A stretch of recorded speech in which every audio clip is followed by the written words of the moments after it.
भाभी कुछ समझ में ही नहीं आ रहा। भाभी कहाँ हो आप? भाभी, भाभी। अपने हाथों में पेपर लिए राहुल यहाँ वहां अपने घर पर अपनी भाभी को ढूंढ रहा था। कभी तो छोड़ दे अपनी भाभी को। क्या बात है बता, मैं तेरी मदद कर देती हूँ। मुझ में और आप में पूरे एक जनरेशन का गैप है मम्मी, और सोच में नहीं तो भी 4-5 जनरेशन का तो है ही। ये ना एक बहुत बड़ी प्रॉब्लम है, आप नहीं समझ पाओगे। भाभी का मुझे भाभी से बात करनी है। तू भूल गया 6ठी क्लास तक फर्स्ट आता था तू? क्यों? क्योंकि तुझे मैं पढ़ाती थी। जिस दिन से मैंने तुझे पढ़ाना छोड़ा उस दिन से आगे की जगह पीछे से अव्वल आने लगा तू। छत पर है सानिया, कपड़े उतारने गई है। बिल्कुल अपने बाप पर गया है, जिस चीज के पीछे पड़ता है पड़ ही जाता है। राहुल भागते हुए छत पर जाता है जहां सानिया तार से सूखे कपड़े उतार रही थी। लड़ गए ना क्वेश्चन? तो फिर क्या हो गया? टेंशन किस बात की है? किस बात की टेंशन है? अब मजाक करियो ना भाभी। सारे के सारे क्वेश्चंस याद करके गया था मैं, पर क्या फायदा हुआ? एक बार भी प्रीति ने मुझसे हेल्प नहीं मांगी। मैं सोचता रहा अब कोई हेल्प करूं, अब उसकी कोई हेल्प करूं, पर नहीं, जो आंसर नहीं आया वही छोड़ दिया उसने, पर मुझसे नहीं पूछा। अरे तो क्या हो गया? जब तुम्हारे अच्छे रिजल्ट्स आएंगे और कॉलेज में सभी को पता चलेगा तुम्हें इको में हाईएस्ट स्कोर किया है, तब प्रीति का ध्यान खुद ब खुद तुम पर जाएगा। हर पहलू का दूसरा साइड भी होता है, तुम गलत साइड ही क्यों देखते हो राहुल? अरे हाँ भाभी, ये तो मैंने सोचा ही नहीं था, पर मेरे फुल मार्क्स आएंगे ना? आ जाएंगे शायद। अब कल के पेपर में क्या करना है जल्दी बताओ ना, सिर्फ रात भर का वक्त है मेरे पास। मेरे कमरे में जाओ, बिस्तर के पास वाले ड्रॉअर में मैंने सारे इंपॉर्टेंट क्वेश्चंस की चीट्स बनाकर तैयार कर दी है, साथ में रखकर ले जाना, ठीक है? मतलब आपको पता था मैं इतनी जल्दी सब याद नहीं कर पाऊंगा? आप ना मेरी बड़ी बहन हो। नहीं, आप मेरी दूसरी माँ हो, भाभी कसम से। मेरी माँ भी इतना नहीं समझती मुझे जितना आप समझ लेते हो। सब तैयार कर दिया आपने, अब चिट्स बनाने की प्रॉब्लम भी नहीं होगी मुझे। अच्छा, अब थोड़ा बहुत रिवीजन कर लेता हूँ। भगवान को मनाना ना किसी तरह मैं बस पास हो जाऊं भाभी। मुझे किसी भी हालत में प्रीति के इर्द गिर्द ही रहना है। ये है राहुल, जिसका सोना, उठना, चलना, फिरना, बोलना, फ्यूचर के बारे में सोचना, पास्ट के बारे में दुखी होना, सब कुछ भाभी सानिया के सामने ही निकलता था। अगली सुबह तैयार होकर राहुल अपने लास्ट पेपर के लिए कॉलेज जाने ऐसे रेडी हो रहा था मानो वो कॉलेज नहीं डेट पर जा रहा हो। भाई ऐसी हरकतों के कारण ही तो फेल होता है, समझ रहा है ना? पूरी जिंदगी नहीं है तेरे पास कॉलेज पूरी करने के लिए। इस सेमेस्टर में एक बार भी क्रॉस नहीं लगा मेरा भैया। आप भी ना, लास्ट पेपर है, आज मेरा कॉलेज खत्म हो जाएगा, तो थोड़ा तो स्टर्ट बनकर जाना पड़ेगा ना। तू कितना भी स्टर्ट दिख जाए, लोग तेरी जेब भी देखेंगे, तो जेब को मोटा करने की सोच। विवेक कमरे से बाहर निकलता है और सानिया कमरे के अंदर आती है। चिट्स इसलिए बना दिए मैंने कि एक बार लिखे हुए आंसर्स को तू अच्छे से रिवाइज कर ले, पर वो भी नहीं हुआ तुझसे। हाँ, रिवीजन करने का वक्त नहीं था तेरे पास, पर लव लेटर लिखने का था। टू माय डियर प्रीति, जिस उम्र में मेरे 1-2 बच्चे हो जाने चाहिए थे, उस उम्र में मैं यूनिवर्सिटी के पेपर दे रहा हूँ ताकि तुम्हें देखने का मौका मिल सके। आपको ये लव लेटर कहाँ से मिल गया भाभी? मैंने तो उसे छिपा दिया था। देख राहुल, मैं तेरी भाभी हूँ, तेरी माँ नहीं हूँ, ठीक है? इससे ज्यादा मैं तेरी मदद नहीं कर सकती। थोड़ी सिंसियरिटी तो तुझे लेनी होगी। या तो प्रीति के बारे में सोचना छोड़ दे, या फिर... मैं प्रीति को नहीं छोड़ सकता भाभी। आप तो जानती है, क्लास 3 में जब मैं मिला तब से मैं उसे प्यार करता हूँ। स्कूल में इतनी बार फेल होने के बाद कॉलेज में तो पढ़ाई करता ही नहीं मैं। बस प्रीति ने ओबेरॉय कॉलेज में एडमिशन ले लिया, इसलिए मैं भी पीछे पीछे चला गया। अच्छा, अब मैं होशियारी रखूंगा, आप जो बोलोगे वही करूंगा। बताओ ना क्या करूं? ये पहले तो इतने चमक धमक वाले कपड़े पहनने की कोई जरूरत नहीं है तुझे। नॉर्मली जा, सिंपली जा, और लास्ट पेपर जब हो जाए तो प्रीति को एक छोटा सा इन्विटेशन दे देना, बात कर लेना। और सिर्फ उसे नहीं, उसके अलावा अपने रो में बैठे हुए सभी स्टूडेंट्स को। इन्विटेशन किस चीज का भाभी? मेरे बर्थडे का, जो कि मैं झूठ मूठी सेलिब्रेट करूंगी। इसी बहाने प्रीति हमारे घर आ जाएगी। बाकी फिर मैं बैठी हूँ ना, एक बार बस घर तक आए तो फिर इस घर को बस का स्टॉपेज बनाने की जिम्मेदारी मेरी। अपने बचपन के प्यार को आज राहुल अपनी भाभी की बर्थडे पार्टी के लिए इनवाइट करने वाला था, उसे अपने घर बुलाने वाला था। राहुल की खुशी का ठिकाना नहीं था। आराम से अपने चिट्स को छुपाए राहुल आंसर लिख रहा था कि प्रीति को खांसी आनी शुरू हो गई। OMG!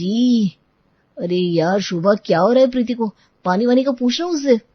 यहाँ प्रीति खांसती है, वहां राहुल की दिल की धड़कनें तेज हो जाती है। सब कुछ भूलकर राहुल अपने डेस्क पर रखे बोतल को उठाकर उसकी ओर भागता है, जिसकी कारण उसकी गोद में रखे सारे चिट्स जमीन पर गिर जाते हैं। वही मैं सोचूं राहुल, आप तब से सर झुकाए क्या कर रहे हैं? सर तो आपका अक्सर शर्म से झुकता था ना। चलिए क्लास के बाहर चलिए। राहुल के प्लान की तो धज्जियां उड़ चुकी थी, क्योंकि अब वो फेल होने वाला था, और अगर वो फेल हो जाता तो प्रीति तो जॉब लेकर अपनी लाइफ में आगे बढ़ जाती और वो रह जाता यूनिवर्सिटी में। प्रिंसिपल ऑफिस के बाहर खड़ा राहुल एकटक अपने एग्जाम हॉल के दरवाजे की ओर देख रहा था। कब बेल बजे, कब प्रीति अंदर से बाहर आए, और वक्त से पहले प्रीति बाहर आ भी जाती है। आई एम सो सॉरी, तुम मेरी हेल्प करना चाहते थे और ये सब हो गया। वैसे तुम चिट्स लेकर क्यों आए थे? इन चिट्स के ऊपर एग्जाम देते हो तुम? अननोइंग। वैसे नाराज होना चाहिए मुझे, पर इन सब के पीछे कहीं ना कहीं मैं भी थी, इसलिए मुझे बुरा लग रहा है तुम्हारे लिए। तुम चुप क्यों हो? तुम्हारे कारण ही 1.5 घंटे के अंदर ही पेपर खत्म करके आई मैं। क्या आप मेरी भाभी के बर्थडे पर आएंगी? Are you serious Rahul? तुम कभी नहीं बदलोगे क्या? दरवाजे से हटो। सीआर हूं मैं, बात करती हूँ सर से। अपने स्पेशल पावर का इस्तेमाल करके तुम्हें बचा सकती हूँ। फेल मत हो ना, कुछ तो लिख ही देना। यहाँ एग्जाम खत्म होते हैं और वहां राहुल सानिया को घर में यहाँ वहां ढूंढता हुआ भागने लगता है। क्या? हे भगवान, तेरे बदले बैठकर अब मैं एग्जाम देकर आ जाऊं क्या? राहुल हद करता है तू। ऐसे कौन चीटिंग करता है कि पकड़ा जाए? और तेरा ध्यान अगर प्रीति पर था तो क्लास में जाते ही पहला आधा घंटा देख लेता, उसके बाद एग्जाम लिखना शुरू करता। अब क्या होगा? तू तो फेल ही हो जाएगा और वो जॉब लेकर किसी कंपनी में मैनेजर बन जाएगी। फिर पता चला उस ऑफिस में आप 2-3 साल बाद एज इंटर्न पहुंचे। ये क्या बोल रही है भाभी? पेपर्स 2 महीने बाद भी होता है। प्रीति के जाने के बाद क्या तुझसे यूनिवर्सिटी पूरी होगी? उसने मुझे रेस्टिकेट होने से बचा लिया भाभी। आज उसकी सीटिंग मेरे लेफ्ट रो में हुई थी। अपने आंसर शीट को डेस्क पर इस तरह रख कर गई थी कि मैं देखकर एक आधा आंसर तो कॉपी कर लूं। बाकी थोड़ी चीटिंग विटिंग करके मैनेज कर लिया मैंने, पास हो जाऊंगा। So it was all about today. अब आगे आपको देखना है। वही तो, जो लड़की पढ़ाई में इतनी तेज हो वो अपने पेपर को जल्दी खत्म करके मेरे देवर के लिए बाहर आई। मतलब लड़की का मन तो अच्छा है, और अगर 4 कदम वो चली है तो कम से कम 24 कदम राहुल को चलना ही पड़ेगा। पर फिलहाल तो मैं सोच रही हूँ क्या करूं, क्योंकि सर जिस हिसाब से सारा काम बिगाड़ देते हैं, एक प्लान तो हाथ में रखना ही पड़ेगा मुझे। तवे पर रोटी सेकती हुई सानिया अपनी सहेली से फोन पर बात कर रही थी, तभी हॉल से उसके ससुर जी उसे आवाज लगाते हैं। अरे बहू, रोटियां। आ रही हूँ पापा जी, आ रही हूँ। किचन में रोटियां बनाने के साथ साथ सानिया राहुल के फ्यूचर की बिरयानी बनाने में लगी हुई थी। तब से 10 बार भाभी आ चुकी है। भाभी कभी भैया के लिए सब्जी लेकर, कभी मम्मी के लिए पापड़ लेकर, कभी सलाद लेकर। एक अकेले इंसान से इतना काम करवाना अच्छा नहीं लगता। मैं जाता हूँ भाभी की मदद करने, मैं किचन में खा लूंगा। और हमेशा की तरह अपने खाने की प्लेट लिए अपनी भाभी से गपशप करने राहुल किचन में चला जाता है। पूरा 1 हफ्ता बीत जाता है, पर राहुल प्रीति के बारे में सानिया से कुछ भी नहीं कहता, न ही सानिया उससे कुछ पूछती है। और फिर एक रोज सानिया राहुल के कमरे में आती है। ओ दुल्हे राजा, कहाँ खोए आप? जरा अपनी शक्ल तो दिखाइए। क्या भाभी, आप भी ना मजाक करती हैं। पापा के साथ फैक्ट्री जा रहा हूँ। बाहर किसी ऑफिस में जॉब तो लगने से रही मेरी, तो कम से कम घर के बिजनेस में ही हाथ बटा लूं। यही बात मैं आपको पिछले 3 सालों से कह रही थी ना। खैर, आपको अब समझ में आई। ठीक है, तो तुम फिर ऑफिस के लिए निकलो, मैं बाद में बात करती हूँ। अरे ऐसे कौन करता है भाभी? जब तक आप कुछ बोलती नहीं, आपका देवर 1 इंच हिलता भी नहीं है। जरा मार के दिखाए देवी। तो जैसा कि मैंने सोचा था बिल्कुल वैसा ही हुआ है। अब वक्त है आपके सज धज कर कॉलेज पहुंचने का, क्योंकि कॉलेज में है फेयरवेल पार्टी जो जूनियर आप लोगों को दे रहे हैं। पार्टी में आप आराम से प्रीति से थोड़ी बहुत दोस्ती बना सकते हो, और वो बर्थडे जो मैं बीते वीक सेलिब्रेट करने वाली थी, अब वो 2 हफ्ते बाद कर लूंगी। पलक झपकते ही ये वक्त भी गुजर जाता है, और सज धज कर ब्लैक शर्ट के साथ ग्रे पैंट का कॉम्बो बनाकर चमचमाती ब्रांडेड शूज पहनकर राहुल जी रेडी हो जाते हैं। देख लो मम्मी, तैयार तो ऐसे हुए हैं साथ जैसे यूनिवर्सिटी उन्होंने ही टॉप करनी है। पिछले कितने सालों से यूनिवर्सिटी में है तू? 4 या 5 साल? आप ही क्या विवेक, अब आप ही बताइए पापा जी, अगर आप फैक्ट्री जल्दी पहुंच जाते हैं और इन्हें वक्त लगता है तो क्या आप इनका इंतजार नहीं करते? करते हैं ना, बस यही तो प्यार है। वही हमारे देवर जी भी कर रहे थे, क्यों देवर जी? चलिए विवेक, अपनी घड़ी उतार कर दे दो और लौटते वक्त ऐसी सेम टू सेम, नहीं तो इससे बेटर घड़ी लेकर आना मेरे देवर के लिए। बाप रे बाप, तुमने ही सर पर चढ़ा कर रखा है इसे सानिया। बड़ा हो जा राहुल, कभी मम्मी कभी भाभी। वो बड़ा ही है विवेक। खैर पापा जी, अब तो कुछ दिनों में राहुल आपके साथ काम पर भी जाने लगा है, तो जरा कोई डिपार्टमेंट इसके हाथ में भी सौंप दीजिए। जब तक बच्चों के हाथ में काम नहीं दिया जाता ना, तब तक वो खुद को बच्चे ही समझते रहते हैं। और राहुल की इस इनमैच्योरिटी का कारण हम सब है, क्योंकि हम सब उसके सर पर बैठे रहते हैं। कुछ डिसीजंस अब राहुल खुद से ले तो अच्छा होगा। वाह वाह, बिल्कुल सही कह रही है। तो इस घर में मेरे बाद तेरा ही दिमाग है जो सही चलता है। सुन लिया आपने? यही बात मैंने इनसे कितनी बार कह दी थी, पर इन्हें लग रहा था तू समझेगी कि ये बंटवारे की बात कर रहे। अब तो सामने ही सुन लिया ना आपने, सानिया को कोई तकलीफ नहीं होगी, तो कर दीजिए कुछ राहुल के नाम। अपनी भाभी को देखते हुए राहुल मुस्कुराता है और अपनी यूनिवर्सिटी के फेयरवेल पार्टी के लिए निकल जाता है। अपने इस ब्लैक और ग्रे की कॉम्बो में राहुल बड़ा जच रहा था। आज उसके तेवर कुछ अलग ही थे और इत्तेफाक से उसकी ब्लैक शर्ट की मैचिंग कलर की ही एक डिमरी शॉर्ट ड्रेस पहनकर हाथ में वाइन का ग्लास लिए प्रीति उसके सामने आकर खड़ी हो जाती है। हाय, जिसे पाने के लिए राहुल ने न जाने कितनी तपस्या की थी। आज उसे इस अवतार में खुद के सामने देखकर राहुल की हार्ट बीट इतनी तेज हो गई थी कि पास से गुजरती किसी भी शख्स को उसके दिल की धड़कन सुनाई दे। बिना कुछ किए एक जगह पर खड़े हुए राहुल की सांसें ऐसे चढ़ी जा रही थी मानो अभी 100 मीटर की रेस दौड़ कर आया हो। तभी उसके दिल की धड़कनों को और बढ़ाते हुए प्रीति कहती है, काफी कूल लग रहे हो तुम। नाइस। प्रीति, तुम ड्रिंक करती हो? ओह ओके, न तारीफ न हालचाल, सीधा सवाल। नहीं सॉरी लगता है इस गाने की आवाज से ना इससे डिस्टर्ब होकर गलत सवाल पूछ दिया मैंने।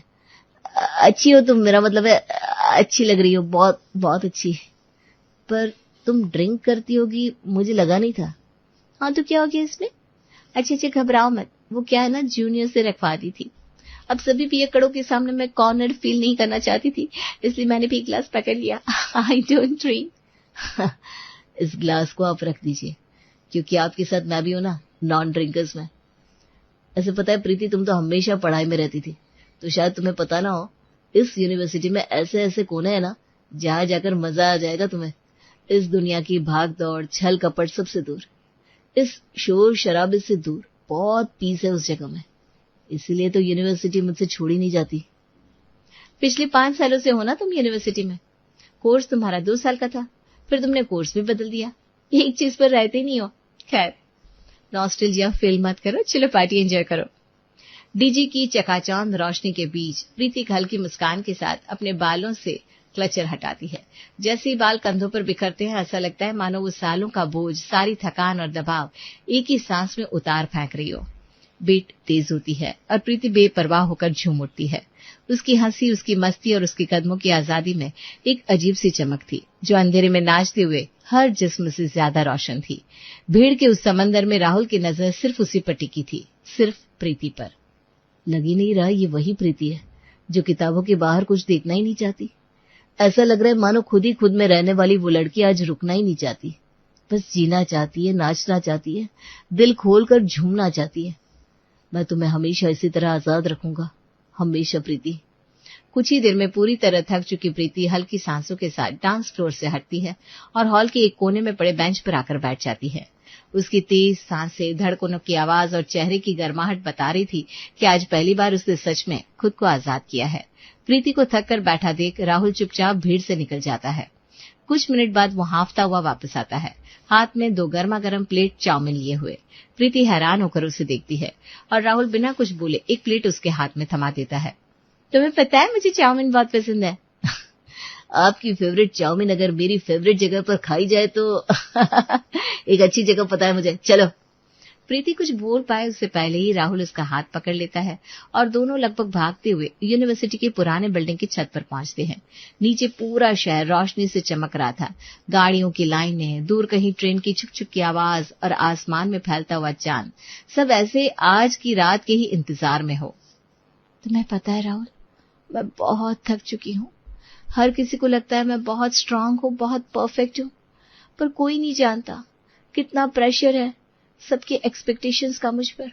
पापा चाहते हैं मैं सबसे बेस्ट बनूं, उन्हें बहुत प्राइड है मुझ पर और मैं उन्हें डिसअपॉइंट नहीं करना चाहती। प्रीति की आवाज कांपने लगती है और आंखों से आंसू गिरने लगते हैं। काश मैं तुम्हारी हो पाती, फ्री, बेपरवाह, जीने वाली, बिना डर के। Oh my God. बस फिर रोती हुई प्रीति को तुमने सहारा दे दिया और अपने दिल की बात कह दी। मुझे पता था राहुल तुम कर लोगे। नहीं भाभी, ऐसा कुछ नहीं हुआ। वो बहुत रो रही थी और टूटा हुआ महसूस कर रही थी। ऐसे में अपने दिल की बात बोलना मुझे जरा सेल्फिश लगा। मैंने उसकी फ्रेंड्स को फोन करके बुला लिया और फिर उसे घर छोड़ आया। चलो ये भी सही है। गाड़ी में क्या बात हुई तुम दोनों के बीच? उसे तुम पसंद तो हो? हम दोनों अकेले नहीं थे भाभी, उसकी फ्रेंड्स भी थी। मैंने कहा तो अकेले उसे कंफर्टेबल नहीं लगता, इसलिए मैंने उसकी फ्रेंड को बुला दिया था। मैं नहीं चाहता था कि वो मेरे बारे में कुछ गलत सोचे। अपने देवर की बात सुनकर सानिया उसकी बलाएं लेती है। तुम्हारा दिल बहुत साफ है राहुल, इसलिए देखना तुम्हारे साथ सब कुछ अच्छा ही होगा। कोई बात नहीं, जितनी भी कोशिश की तुमने बहुत की। हमारे घर आ रही ना प्रीति मेरे बर्थडे पार्टी के सेलिब्रेशन पर। कुछ दिन की तो बात है, फिर सब पूरी तरह से सही हो जाएगा। आपकी और भैया की तो अरेंज मैरिज थी, तो आपको कभी किसी से प्यार नहीं हुआ भाभी? ये सुनते ही सानिया की नजरें झुक जाती है। धीरे धीरे आंखें उठाते हुए कहती है, प्यार कब कहाँ किससे हो जाए कोई नहीं जानता। दरवाजे के बाहर से गुजरता विवेक ये सुनते ही वहीं रुक जाता है। आगे सानिया क्या कहने वाली थी? हमेशा मस्ती में रहने वाली सानिया अचानक बड़ी शांत लग रही थी। उसके चेहरे पर एक गहराई दिख रही थी। राहुल हैरान था कि वो कौन शख्स होगा जिसे सानिया चाहती होगी। तो आप भी सोचिए वो कौन है।